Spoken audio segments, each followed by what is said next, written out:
ಕೆಲಸ ಇರೋದು ಬಳ್ಳಾರಿಯಲ್ಲಿ, ಕಡತ ವಿಲೇವಾರಿ ಎಲ್ಲವೂ ಕೂಡ ನಡೆಯೋದು ದಾವಣಗೆರೆಯಲ್ಲಿ. ಇದೊಂಥರ ವಿಚಿತ್ರ ಅನ್ನಿಸ್ತಾ ಇದೆ ಅಲ್ವಾ?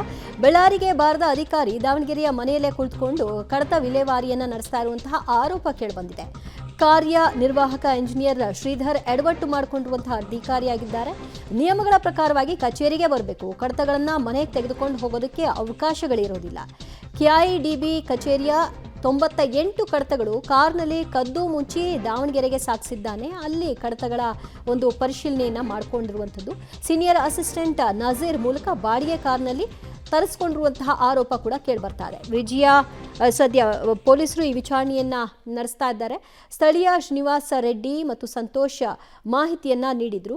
ಅಧಿಕಾರಿ ಶ್ರೀಧರ್ ಬಂದ ಮೇಲೆ ಕಡತ ತೆಗೆದುಕೊಂಡು ಹೋಗಿರುವ ಕುರಿತಾಗಿ ಪೊಲೀಸರಿಗೆ ಮಾಹಿತಿ ಹಂಚಿಕೊಂಡಿದ್ರಿಂದ ಪೊಲೀಸರು ಈಗ ನಿಜಕ್ಕೂ ಕಡತ ತೆಗೆದುಕೊಂಡು ಹೋಗಲಾಗಿದೆಯಾ, ಅದನ್ನ ಶ್ರೀನಿವಾಸ್ ತಮ್ಮ ಮನೆಯಲ್ಲಿ ಇರಿಸಿಕೊಂಡಿದ್ದಾರಾ, ನಜೀರ್ ತೆಗೆದುಕೊಂಡು ಹೋಗಿದ್ದು ಸತ್ಯನಾ ಏನು ಅಂತ ಪರಿಶೀಲನೆ ನಡೆಸಿದಾಗ ಅದು ಸಾಬೀತಾಗಿದೆ.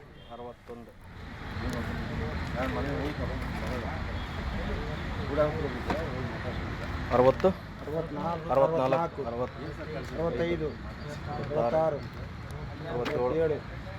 68 69 ಹಂಗೆ ಸೀದಾ ಇಡಿ. ಹಾಂ ಬಿಡಿ ಮಂಜೂರು, ನೀವು ಬಿಡಿ. ಹಾಂ 71 72.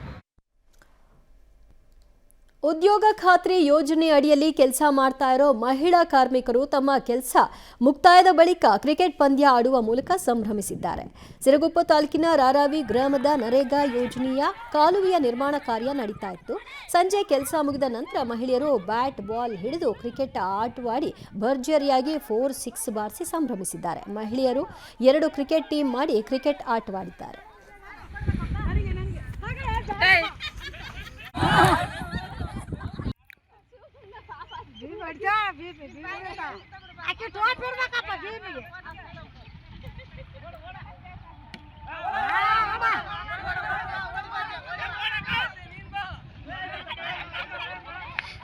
Ini